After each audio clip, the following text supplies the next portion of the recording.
Since 1971, when President Nixon took the United States off what was left of the gold standard, the world has operated under a system of money called Fiat.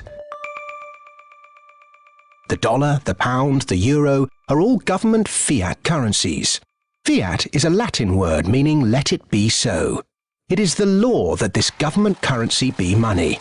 Indeed, without that legal enforcement, and the fact that we must pay taxes in this money, that dollar bill or that computer digit that represents a dollar would be pretty much meaningless. Only the government has the power to issue fiat money, but banks can create it through lending. If somebody wants to borrow $10, a bank can create it from nowhere and lend it. It can then charge interest. Banks also create money by lending against an asset, such as a house. They're given the deeds to the house, and they create the money out of nowhere and lend it, at interest of course. Over the last 40 years, since this fiat system of money became the global norm, the supply of money has grown exponentially. In fact, we've seen the greatest growth in the supply of money in history. But who benefits? Of course, those that have the power to issue money, governments and banks. They haven't had to do anything productive, they just create money.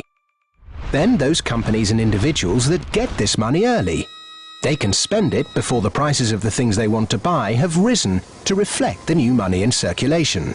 In other words, they get services, products, assets cheap. But prices soon rise, so holders of assets such as shares or houses will then see gains, without there necessarily being any improvements to the company or house in question. Often, this can lead to speculative bubbles.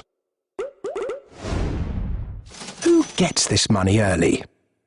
However money is created, be it through lending, fractional reserve banking, financial bailouts, or old-fashioned money printing, banks are always at or near the top of the money-issuing pyramid.